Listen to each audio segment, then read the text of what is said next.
All right, and welcome back to another episode of the Perspective Podcast. This is NBA Finals edition.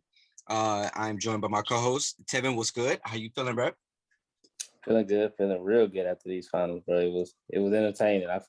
I'm good and ready to talk about it. Yeah, that's a fact. That's a fact. Bucks and six, and here I am with the Bucks hat on. Like it's not. It is what it is, man. It is what it is. I hated on the Bucks all year, and I for a couple of years now. So, yeah, bro. So Bucks ended up winning this thing in six. I had Suns in seven. You had Suns in six. Was it? I did. I thought I picked. Did I? I don't know. I don't remember. I don't remember. But Me I neither. mean, I know. I definitely had Suns in seven. But here we are. Bucks are champions. They ended up coming. Well, it was a 2-0 deficit going back to Milwaukee. Bucks ripped off four straight. And I mean, what else is there really to say? Like Giannis just went absolutely nuts. So I'll let you go ahead and open up with those opening statements. So what's up? What are some of your takeaways from this year's finals? Unexpected finals for sure. Right, it was unexpected. Definitely want to give shout out to the Bucks. First time they won in 50 years. It was actually a 50th anniversary that they since they won the championship. It was a good series, and even though I think I did pick the Suns just because I wanted CP3 to win, but looking back at it, it played out how it was supposed to play out. The best player was just unguardable. So Absolutely. if you got the best player and he unguardable and he get just enough help, like you pretty much gonna win the game. And so when you get high percentage shots by Giannis and Middleton and Holiday playing, well, Middleton playing more consistently than Holiday. Thanks. And then they got some timely shots from people like Connaughton, who I think he made 6 threes one game or 5 threes one game. Mm-hmm. Bobby Portis came up big the last game, and then one of those games when he came in with a lot of energy. Yep. PJ playing good defense. Like the Bucks, the better they finally got over the hump and finally executed a game plan that we've been, I guess, waiting to see for like the last 2 years. Yeah. But that 2 years is pretty much the development time that Giannis needed to go through all that to get to become the player that he is now. Because everybody's talking about he needs a jump shot, he needs this. I'm like, no. What he did was he made his strength his strength. And he just took advantage of it. He was like, I'm tall, long, I can jump, and I can run. So I'm just get as close to the goal as possible and shoot from right there every single time. And so then he stepped up big time last game, made 16 free throws out of 18, which crazy. Which I don't know what happened in them 2 days off, but Ben need to go talk to him and be like, hey, bro, like what you did, like, because I need to know, like, what you on. I'm trying to get like you. Right, because technically they could be the same player. Honestly, because Ben just do exactly what Giannis do. But another topic for another day. Another day. Yeah. So the Bucks did their thing. Suns, it was a good ride. It was good to see CP3 get there. We saw a whole bunch of new emerging young talent from the Suns. And I just feel like came up short because they obviously, number one, didn't have an individual answer for Giannis, but also number two, I think Monty, surprisingly, I don't know if he got out coached, but he didn't make certain adjustments that might could have helped him better guard Giannis and possibly, get the dub in this series. So let me go talk about that later. So I'm gonna kick it back to you and let you what were your thoughts about it? So I kind of echo those same things. I give credit to the Bucks because they definitely got the job done overall. I feel like every single series they played, they beat Brooklyn. You know what I'm saying? They beat Brooklyn in an incredible Game 7, overtime Game 7. KD's foot isn't on the line. Maybe this is a whole different story. Who knows? Well, of course, if KD's foot is on the line, things may go a little bit different. But sometimes that's some of the things that you need. They they had to beat a tough Hawks team, especially after Giannis went down. with that nasty knee injury.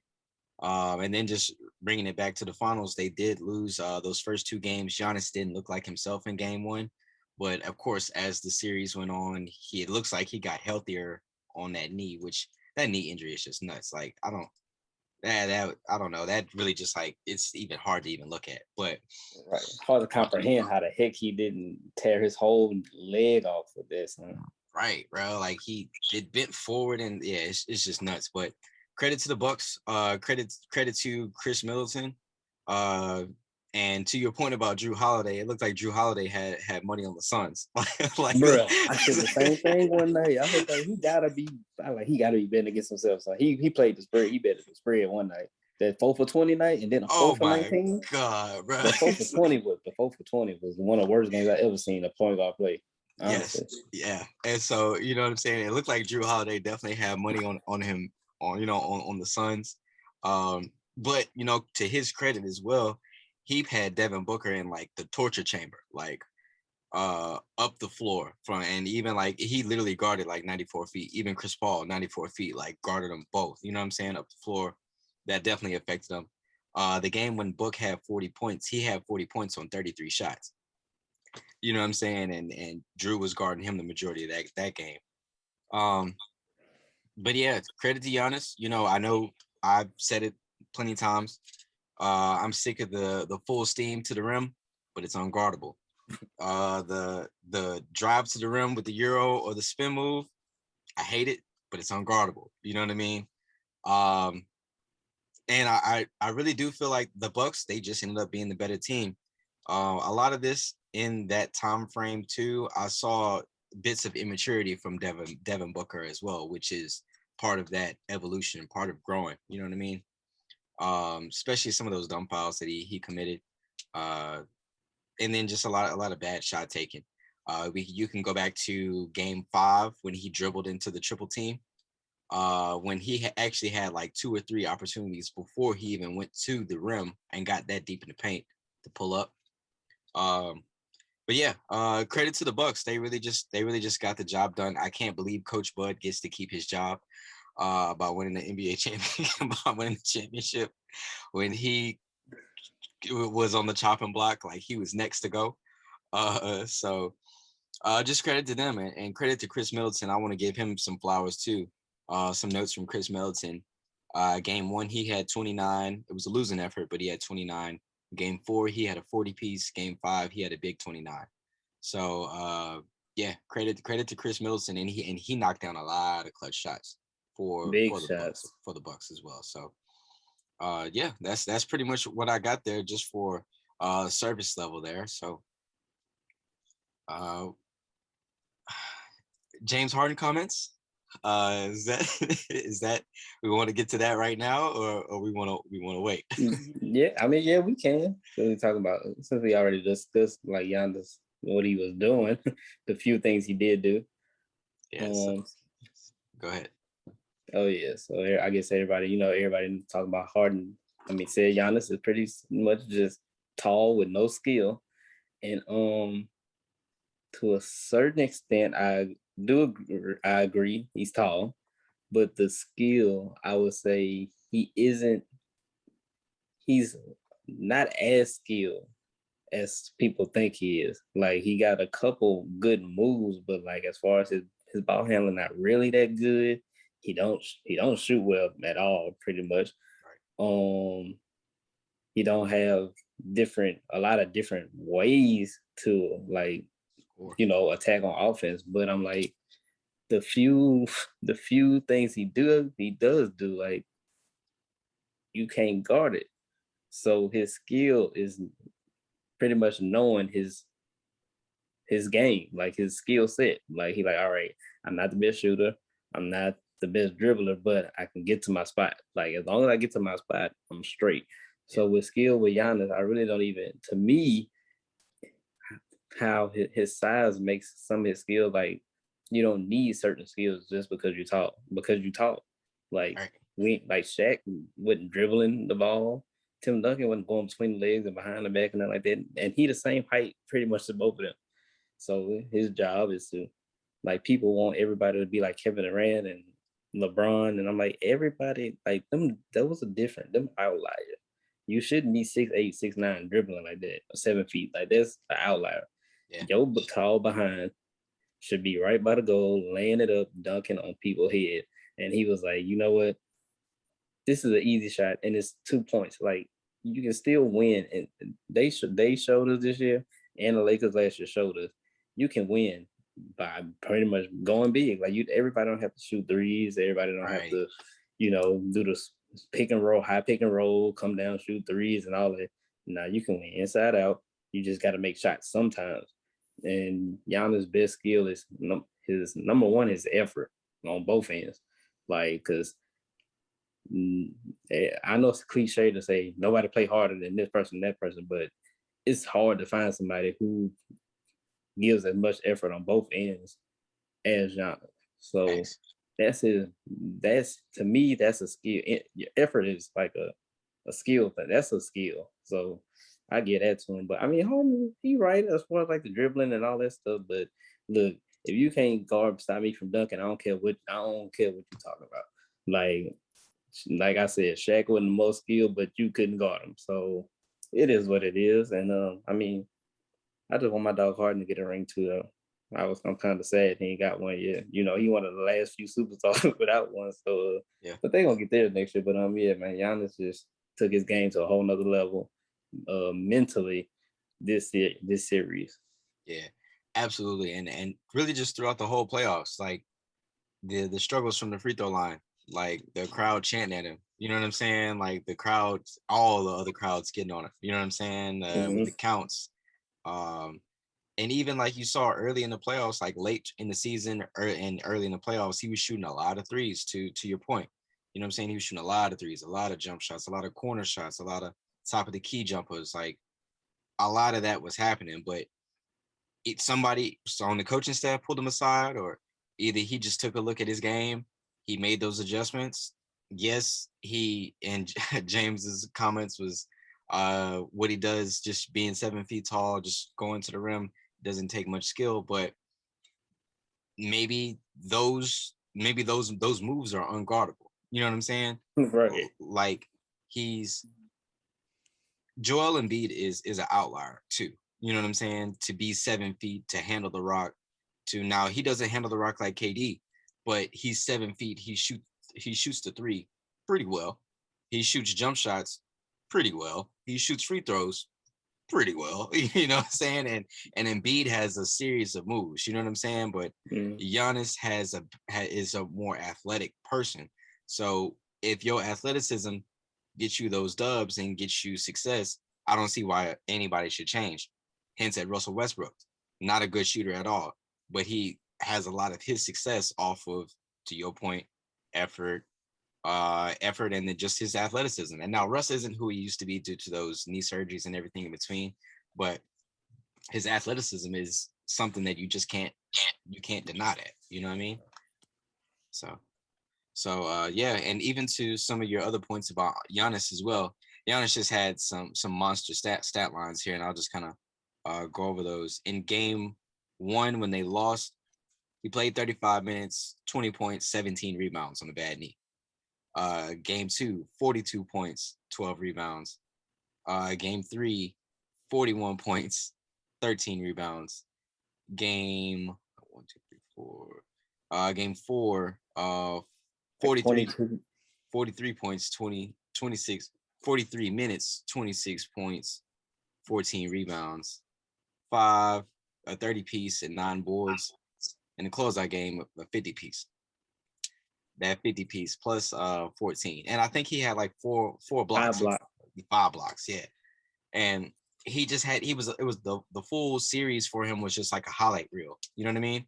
From the alley-oop to pretty much seal the game in game 5, to the block that he had on Aiden. And we're gonna talk about how Aiden wet the bed. You know what I'm saying? Like like in this series, like Giannis just, yeah, you could tell he just kind of took that man lunch.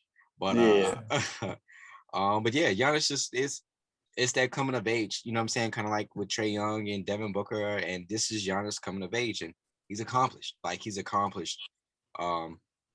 Defensive players of the years, MVPs, championship ring, finals MVP, all NBA player, like all-star. Like what more? You know what I'm saying? What more could you really ask for? I want to say the only NBA award he doesn't have is a Rookie of the Year. That's the only NBA award he don't have, and obviously a gold medal. But I'm like, everybody that didn't play, only Jordan, Olajuwon, and him can say they got all the awards. I got MVP, Defensive Player of the Year, Finals MVP. Like then the only 3 people out of everybody that played, even though LeBron was supposed to have Defensive Player of the Year when Marcus Hall won it, but yeah, Bron shouldn't have had that Rookie of the Year either. But you know, who should have won it? That should have went to Melo that year. Man, that's Cleveland. Me. Personal opinion. Personal opinion. I mean, Melo did get to the playoffs, but Cleveland was so garbage before he got there. Like he couldn't make the playoffs that first year with that team. Like Eric Snow and Jeff McGinnis shooting jump shots on a consistent basis, and the young Carlos Boozer and Darius Miles, they was hating. First of all, if Ricky Davis. Yep. Go ahead, Ricky Davis. if you go back and listen to all the interviews when LeBron got drafted, they was talking about a rookie can't do this, a rookie not gonna be the leader of the team, and like he gonna have to show us, blah blah blah. I'm like, bro, he was the best person on the team when he was at Ohio, when he was in high school. He was better than all y'all. So I don't hear nothing they had to say. So yeah, bro, like it's ridiculous. Back to Giannis. Just keeping it on Giannis. It's ridiculous. It's ridiculous. Ricky Davis said, "Yeah, LeBron is here to help me." Boy, if you no, he right. He was there to help him get to the playoffs because Ricky would not go. They was gonna have the first round, the number 1 pick next year, and the after that. So yeah, back to Giannis. Back to Giannis. Yeah, back to the man now, Mr. 50-piece, Mr. 50-piece mini. Yeah, man, this dude is master troll. Oh, he loved it. He loved it. I love that he like just taking it all in. I'm like, look, because when we look down the line, unless you're really breaking it down, nobody gonna be like, well, this team was hurt, that team was hurt, that team was hurt, this was team. Because like I don't remember no other year where I can think of, like, I don't remember any years where we were like, oh, Jordan won because such and such was hurt, Shaq won because Duncan was hurt, blah blah blah. Like, nah, nobody. They just gonna see Giannis, NBA champion, NBA MVP, the 20. What year this is? 2021. So he just dominated mentally. He took his game to a whole nother level, and he just dominated just dominated like nothing I ain't seen in a long time. Facts. Giannis definitely took his game to another level. You know what I'm saying, and just had that evolution. And then who knows? You know what I'm saying? I mean, Milwaukee's not a quote attractive city like that, but you never know. Other people may buy in, you know what I'm saying, and just come up there just to come hoop, because I mean, especially shooters. Yeah, exactly. Because he don't mind even though he do all that, he don't mind passing the ball. Facts. So they might it's gonna be some shooters that be like, you know what, he's a likable guy, and they're like, you know, I can play with that. I mean, even though they ain't gonna live it. The thing is, living in Milwaukee is not the team. It's not the players. It's the city. They don't want to live in Wisconsin, which I ain't never been there, but from what I've heard, I don't blame. Man, listen, the people that I do know from Milwaukee and Wisconsin, they moved south. And they moved south for a reason. So and they stay. Yeah, they stay. They don't really go back like that. You know what I'm saying? But who knows? One of the bitches may end up there, like Shaq say. You know, anybody with the last name bitch, they shoot the rock. So you never know. Like one of them may end up over there. You know what I'm saying? But they could definitely, you know, use some other help. White Dante, he'll be back next year. Yes, sir. So and White Dante got a ring. That's crazy. But you know, so they'll be back. You know what I'm saying? Do I think that they'll repeat? Don't think so. I give them a 25% chance. The more that I've thought about it, because Brooklyn will be back one way or another. Philly will be back one way or another. Plus the Lakers are going to do something. You know what I'm saying? The Lakers just not going to do nothing, but they going to retool one way or another. So I just don't see Milwaukee repeating. Maybe I'm hating once again. Who knows? But I just don't see them repeating. Like, what you think? Thoughts on them getting back to the ship? No.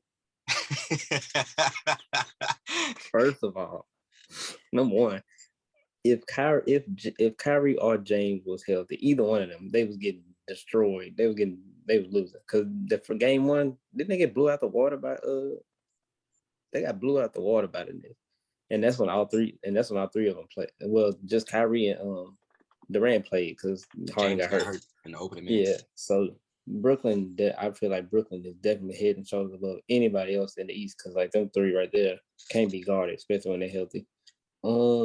And that's the problem I think they gonna run into with Brooklyn. Like I think they can be anybody else. Philly, we don't know what they're gonna do with the Ben and B situation. Atlanta, too little. Like I think they're just too little. And who else is in the East that's even good, decent? Toronto, they kind of rebuilding. Yeah, they rebuilding. So they ain't ready. Really, the only other team is Boston, Brooklyn. Okay, and Boston. Yeah. Now Boston is interesting, but they got a new coach. They got to find them a point guard. They have to stay healthy with Brown and Williams and get deeper and get some size. So I think right now I would put Milwaukee as the second best team in the East. But I think that when Brooklyn's healthy, they're just too good. Like they just head and shoulders above all of them over there, even Milwaukee with Giannis. Because how we saw that Giannis is a great defender, but he don't want no parts of KD. None of that. And nobody talk about that, but I see it. I watch the games. He ain't never gone. They had PJ Tuck on him. I'm like, this is the defensive player of the year though. Nah, give him the Tuck. I'm like, okay. Exactly right. The only person on the other team that's the same size and same height as this, we gonna put Tucker on him and let Tucker get 50 dropped on him in the game 7.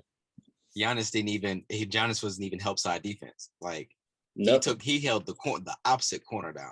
He would have gotten Bruce Brown and I don't even know who else they had on the squad. Blake Griffin.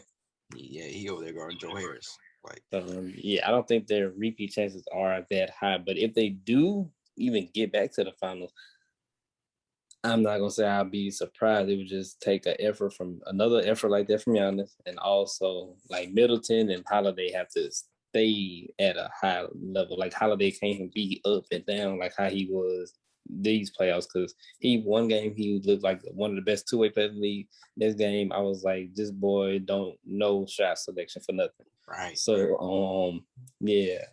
I'm not too big on the Bucks repeat. Yeah, I definitely don't see the Bucks repeating at all. And another thing, you know what I'm saying, to your point, it's like that coaching matchup. Like I can name multiple coaches that are just better than Coach Bud. You know what I mean? Like I can rattle off a few before I even get to Coach Bud. And I don't see this happening again. And another thing you mentioned about how nobody's going to mention an asterisk or none of that. Like nobody is. Like nobody mentioned that asterisk thing whenever it was the lockout season and the Heat won a championship that year. Like, you know what I'm saying? Or the lockout years whenever the Bulls won. Like, or when Duncan won. Yeah. His first one. Exactly. Like nobody ever mentions those things. So, and about player injuries and all that stuff. I mean, it's a part of the game. This was a express season. It definitely was for the NBA to get back on their regular calendar track.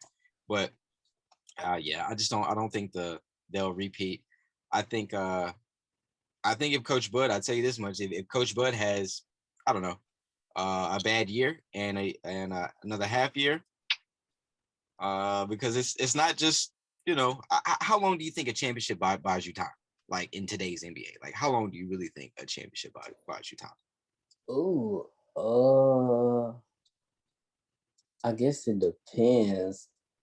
Cause like honestly, I think Vogel, if they don't win, I think if Vogel don't win this year, I think he gone. So I guess I would say about 2 years. Maybe I think maybe 2. Well, the Laker expectations are totally different because Lakers have unreal expectations. So, and they live in fantasy land, literally. You're right. So the Bucks, but just he I has say just won. maybe 3 years, maybe 3. Probably, yeah, he probably get 3 years. Giannis is only 27. Yeah, So when he's 30, that probably So probably 3 years. yeah. So that's pretty much all that I have there. Really, there on the Bucks. There, you want? Are we moving on to the Suns? Or are we on to what you think? Oh yeah, let's look at Phoenix side of the story. All right. So on the Phoenix side of things, my biggest disappointments here. I have 2 big disappointments here. Starting with DeAndre Ayton. He played Anthony Davis was hurt in round 1, so you kind of got to pass, kind of. But he still played well in round 1. Round 2, whenever they played against the Nuggets, he had a really great series, and I thought he was, that he definitely did take his game to another level. And then round 3, just I think he pretty much was the difference maker there, and he was definitely a big part of taking out the Clippers there. So, and then just to get to the finals there and just kind of revert, you know what I mean? After Chris Paul's comments, like, yeah, DeAndre, he about to get it back, everything between, like, his from that comment forward, his game regressed. You know what I'm saying? And then big disappointment number 2 is Chris Paul. Yes, he may be hurt. His hand may be messed up. I don't want to hear it. No, you know what I mean? I don't want to hear it. Chris Paul, he had if you're an MVP candidate, like he was, in my opinion, he was. You can't just have bad games like that. You can't, not multiple games like this. Like, you've worked your entire career to get here. And then he literally just dropped the ball. He had a major turnover. I think that was game 3. A major turnover that really, I think from that point forward, like, the wind was out of the Suns sails from that point. So what was that game for? Yeah, I'm not too sure. What I think that was game 3. That was game 3. Where he had the turnover, because game 3 was also the block, if I remember correctly. But the block. But yeah, so I'm disappointed in Chris Paul. I figured he would have showed up a bit more. I figured he would have, really took control of the reins, but I don't know. I guess once again, Drew Holiday had him in the torture chamber as well. So on defense. So that's what I do have right there. Devin Booker. I still can't believe he drove in the paint and got into that triple team. Coach Monty figured he would have been better.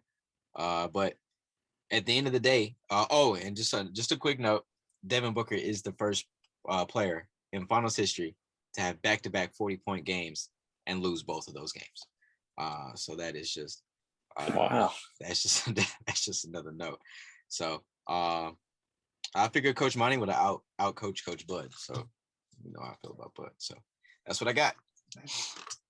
Yeah. So my biggest takeaway was Monty leaving DeAndre one-on-one on defensively, leaving DeAndre one-on-one with no help. I'm like I guess his strategy was to let Giannis get his, but I'm like, he's getting his way too easy. Sure. And while he's getting his, he putting your big man in foul trouble. So you need to make an adjustment. I'm like, from what I would have done as a coach. All right, if I got to single them up with DeAndre, that's fine. I mean, DeAndre, that's fine. But I'm doubling. I'm bringing the help. I'm doubling off of number 1, PJ Tucker. PJ Tucker, the worst. He just, out of all the shooters on this team, he the worst one. So I'm like, I've got to leave. I'm like, if somebody got to be left open, it got to be him. I'm doubling off him, off his man. I'm doubling off his man, and we rotating late to him every single time. Every time. I don't care what happens. I'm like, we doubling. The closest person gonna double, and we rotating from PJ. Like, whoever guarding him, if they make a pass, leave him. PJ Tucker would have to make 10 threes every game in order for me to, like, respect it. And yeah, he got to make 10 threes every single game. I'm like, the only way I'm losing is PJ Tucker scored 35. I'm not losing by Giannis scoring 50 at the rim. I'm not doing it. I'm losing with PJ Tucker shooting threes. That's what I would have done. I'm like, I'm leaving PJ Tucker and giving help off him. And secondly, like he had Aiton. I'm giving Aiton kind of a pass, even though he had some good games. But like he wasn't expected to be what he was in the first rounds anyway, in the first couple rounds anyway. Everything he did was like gravy. Like it was like, oh, DeAndre Ayton, we do got him too. But it was like gravy on the top of the situation. He wasn't one of the main factors you was looking at, that was gonna do something. But they could have used them. Money could have used them better instead of just having them picking and rolling. Like put them down on the block, post them up, set some down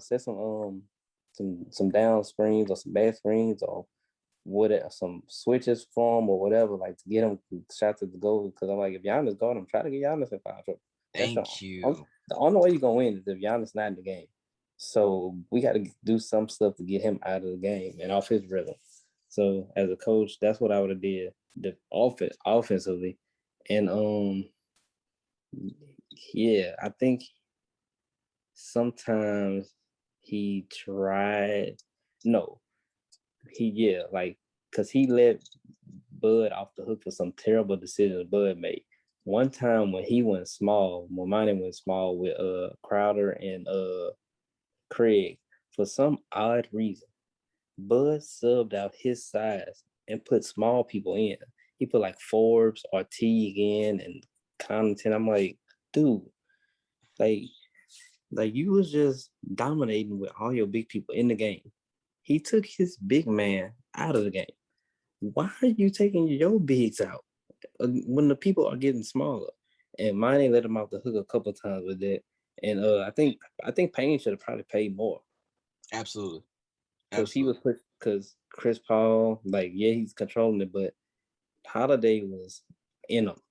Yeah. So they needed somebody to push the pace. Like if they get a rebound to push it so they can score, without the defense being set, and they wouldn't get that many transition buckets as a team that's as athletic as they are on the wing with Booker and Bridges and Johnson and Payne. Like they ain't get enough fast break points for me. So that's probably, I'm putting a lot of blame on Monty because I was like, he could have done some stuff to make it harder. Yeah. And Chris Paul, I think I ain't gonna say he ran out of gas, but he had to do it for that team to win that series. He had to do a lot, and I don't think at 36, because he had just did it in the Clippers series against the Clippers. I don't know if he couldn't do it again against a more athletic, bigger team. He only 6 feet. He can only do so much. So and he's 36 now. They did all that celebrating against the Clippers. Because they knew some deep down inside they knew like this team different than the Clippers, because the Clippers they was missing their best player, so they had to win that, and they have no bigs either anyway, so you gonna eat on inside against them. Yeah. So now a younger Chris Paul they probably would have won it, honestly, because he was just too fast back then. But now at his age, he's not fast enough, and he can't keep up the pace, that pace enough to wear down on Holiday. So Holiday was kind of semi-chilling on defense, even though he picked them up like 75, like 3/4 of the way on, of the floor. So I'm putting a lot on Monty. And the role players just like Phoenix Young, Bridges and Cam, like that's everybody first. It's everybody first finals, except Jay Crowder. So like, yeah, and the bench ain't deep. They 3 deep on the bench, and they have no size really. So things they were supposed to lose. If we look at it like a total perspective and really look at it like they wasn't supposed to win that finals. They wouldn't even got there if AD wasn't hurt, number one. They wouldn't got there the first round.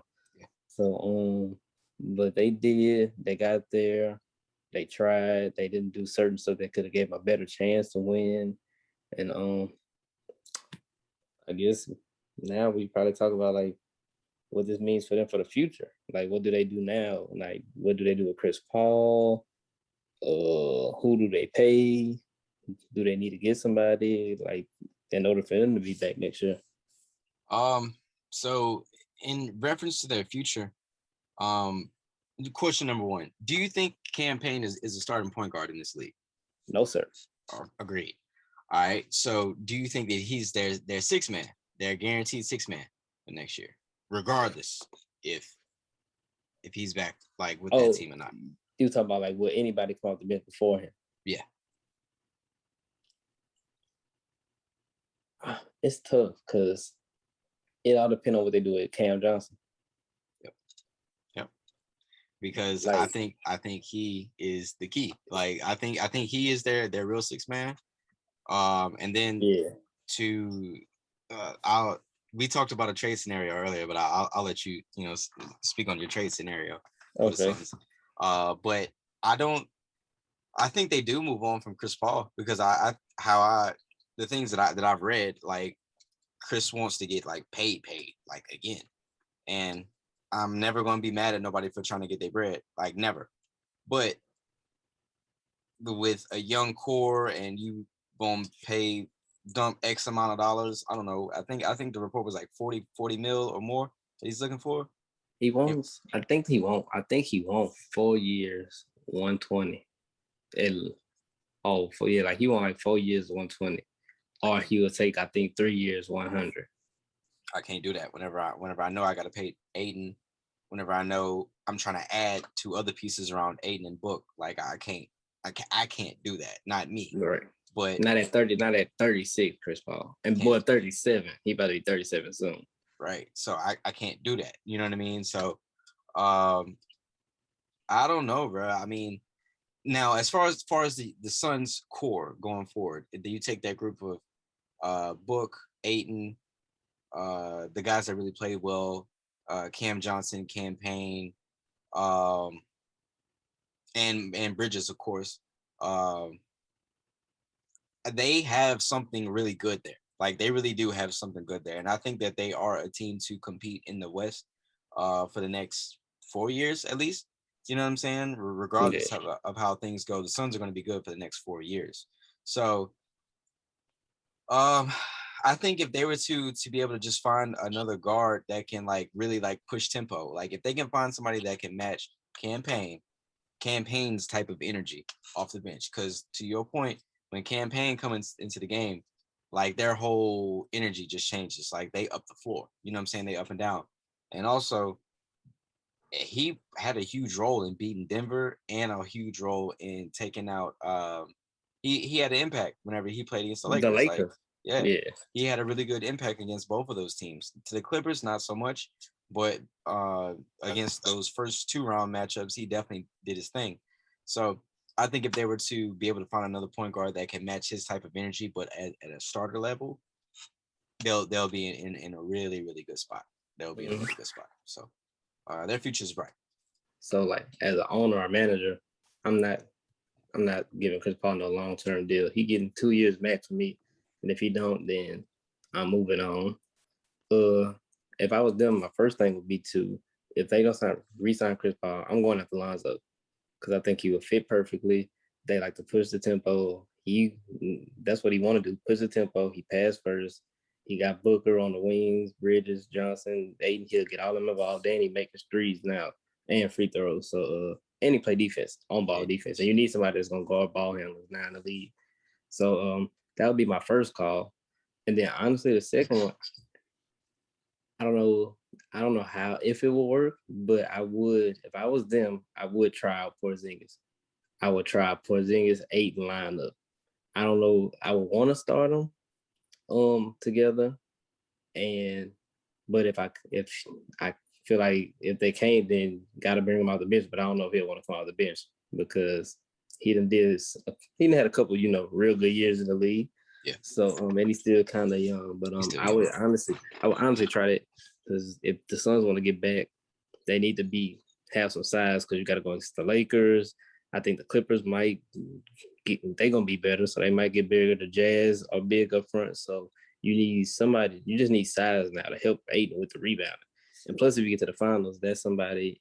Say you face Giannis again, that's somebody who can be a help defender, or even maybe a primary defender. And you let Aiden be the help.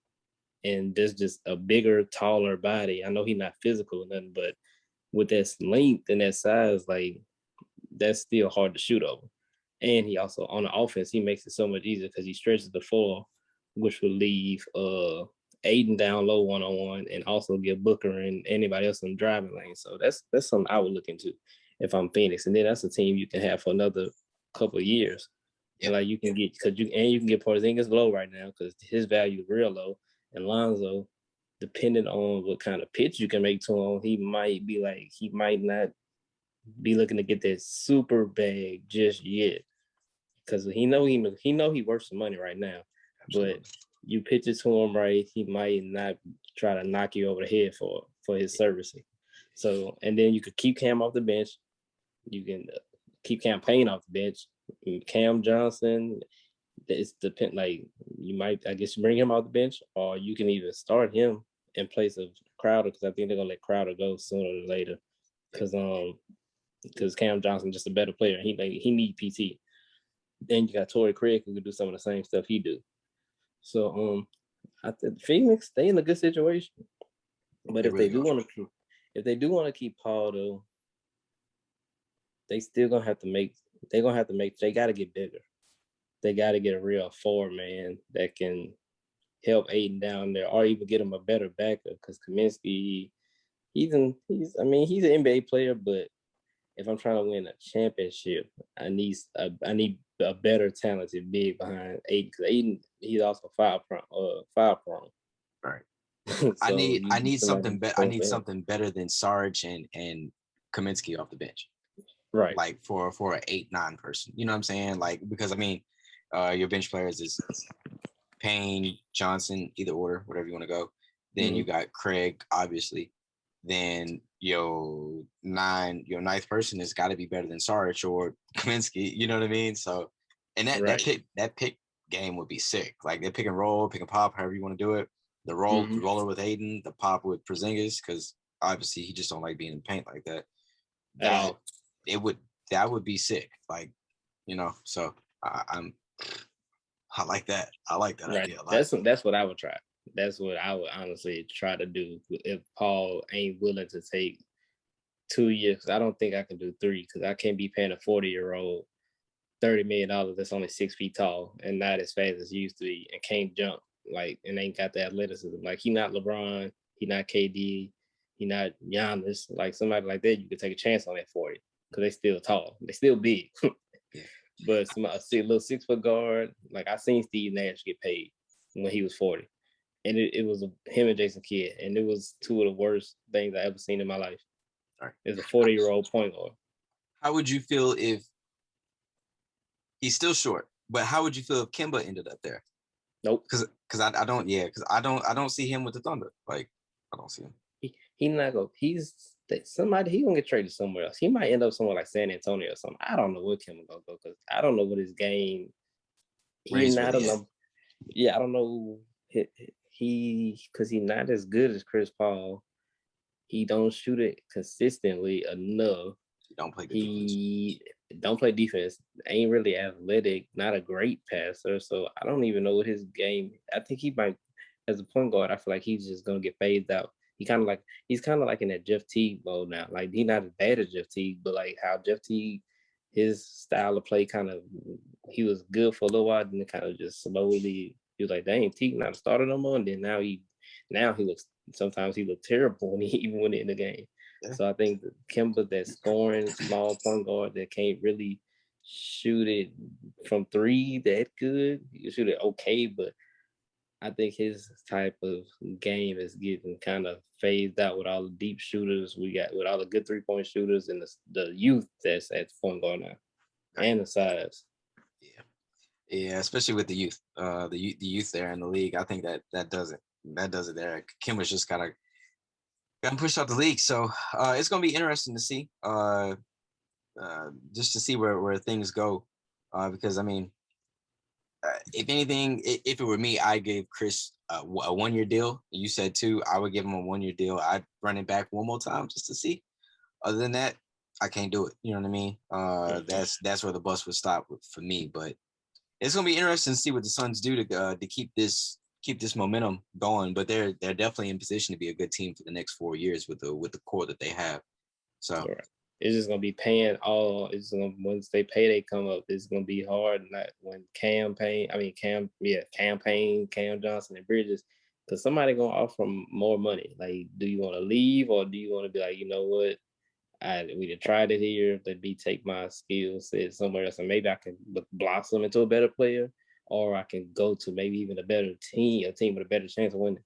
Yeah, just like every player does that leaves New Orleans every time. Turn into all-star every single time. I don't know. It's something going on there, but so and to wrap up the season, really the season is really just in great hands. Not just the season, but the league. It's in great hands. We mentioned it earlier a couple episodes ago, but the league is just full of talent. You know what I'm saying? And we're accustomed to the Western Conference being fully loaded, but it's now from the west to the east. You know what I'm saying? And like every single division has good talent. You know what I'm saying? Like the Hawks are a better team than expected. I think the Grizzlies are a way better team than what people predicted. The Warriors will be back next year, one way or another.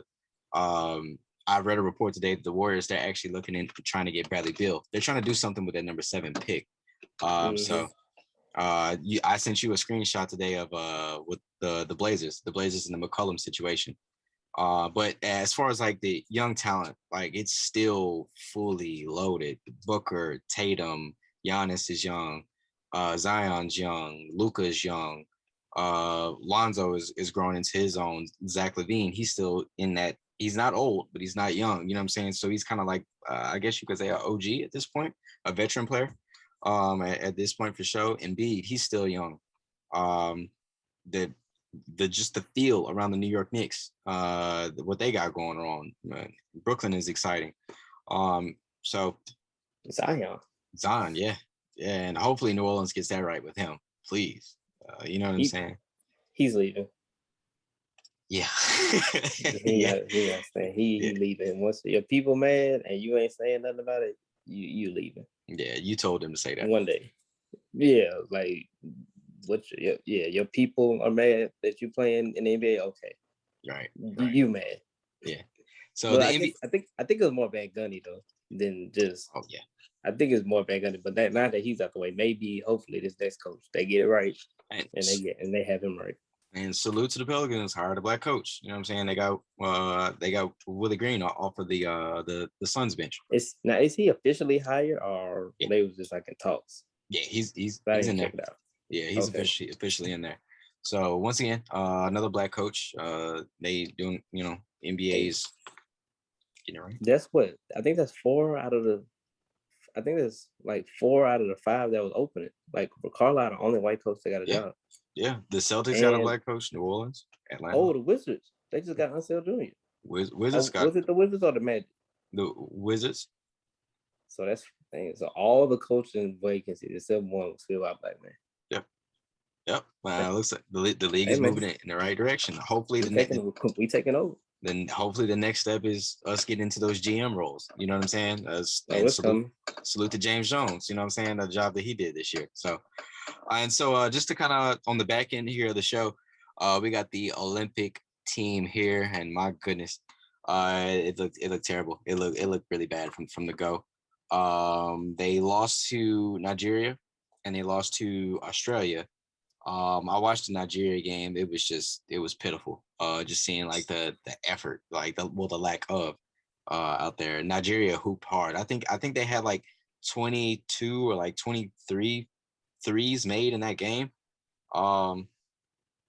which is ridiculous. And salute to Nigeria. They do have NBA players on their roster as well. But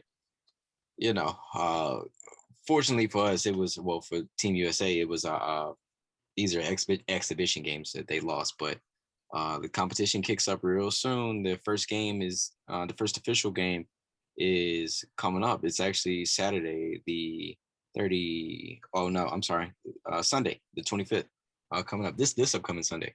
So against France or Spain? France. Yep. Okay. Yeah.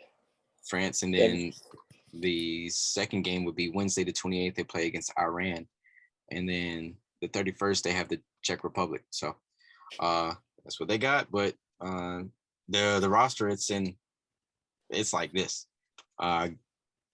Boys is in and out. COVID protocol. Bradley Beal, he's off the team. He was replaced by Keldon Johnson of the San Antonio Spurs.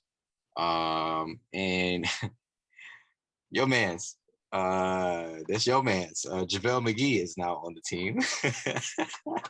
He is replacing Kevin Love. So as Kevin Love was just kind of like a question mark from the beginning, but right.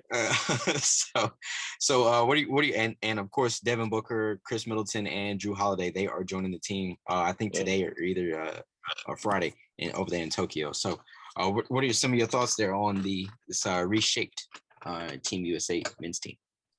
It was weird because when they lost to Nigeria, like we lost to Nigeria, and then we lost to Australia. I'm like, dang, we lost to Australia. Like, what's going on? I think they kind of just playing too many guys. Well, if we're looking at a real technical aspect of it, they playing too many guys who kind of do the same thing. So it's kind of hard to get a feel for it when like all of y'all kind of do the same exact thing. It's kind of hard to just put y'all together. Like, hey, play team basketball. So and then short notice. Right, and it's on short notice, and also they trying to play a big. They trying to play a quote unquote big. I'm like, look, if you struggling playing bigs, just outscore people. Put Kevin Durant at center and just have scores out there. Like just if you struggling guard centers, like I'm like, so they can't guard him. They send the other team center can't guard him, and he the same size as whoever got the center. Thanks. So I'm like, just do that. Like, don't be trying to play a center or don't be trying to play Draymond Green. Traditional. Wow. Yeah. If you don't have to play Draymond Green, don't play him. If you don't have to play Bam, don't do it. Like, don't do it just because you need a power forward, center, small forward. No. Kevin Durant 7 foot. He can play center. He does everything. He can play center. He can play point guard. He can play shooting guard. He can play all of it. So wherever you need size, just put him there and let him do that. And they just need to play together a little bit and not put too many people that do the same stuff on court. And also, they don't have a point guard, a real pass first point guard. Like Dame coming in to get buckets every time. So Draymond is technically the point guard, but him and Dame don't play together, so they don't know how each other play, so they be messing stuff up. And yeah, that's all I really think it is. Ain't that too big, but once they didn't practice a couple of days, they getting all-star players coming in now, Booker and Middleton, and Holiday. He played defense, so he's gonna be hounding people full court, so they'll be straight. He's definitely we'll be straight. We gonna win. As far as the center situation, that's the biggest. I'm ashamed to say that the USA is that bad with center. Our best center is probably honestly DeMarcus Cousins or Robert Williams or Mitchell Robinson. American center. And I know people be like, who the heck were those last two people? They good players, but ain't no reason for them to have to be called upon right to possibly save USA. At the 5. But I don't know what happened to all the centers we used to have. The size, like I don't know why foreign bigs just got way better than ours. Mainly because ours are drifting away from the goal. Yep. And skill sets change. Right, but we got a couple good guys. You obviously got AD who will play. Christian Wood should have got a call. Yep. He should have got a call for JaVale. Is anybody hurt? I'm trying to think. Who's like? We just don't have vibes. Like that's just what it comes down to. Like because we went through because we and you we went through this earlier and we went through every team was thinking like, nah, like we just don't have centers. Bro, I'm down to Clint Capella and he's from Sweden. You know what I'm saying? Like you know Tristan what I'm saying? Thompson's from Canada, so he's from Canada. He don't count. Like you know what I'm saying? Like it's. But yeah, like we barely got Bam, but that's only because he don't want to play. He didn't want to play for Nigeria. He didn't want to play for them, which is crazy. Now and then they trolled him after the game. You know what I'm saying? So I've been hearing stuff about Jared Allen. I ain't never seen him play a lick of basketball ever. Like I've been trying to watch him. He barely gets in, and when he gets in, he be fouling. So, who we gonna call? DeAndre Jordan? Dwight Howard. Mm-hmm. Right, Dwight is still a top 5 American center. Yeah, he been playing in the league. He been in the league since 2004. When you put those stipulations on, yeah, absolutely. It's Dwight, because Terrible.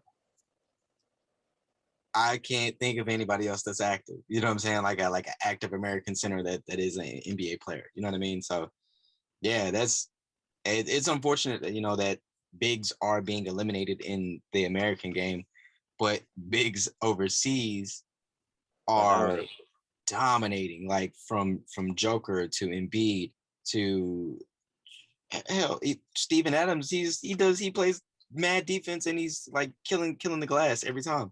Your man's in Portland, Nurkic. Like he's serviceable. You know what I'm saying? Like right. I think you would put Nurkic before any other American center at this point. You know what I'm saying? So probably so.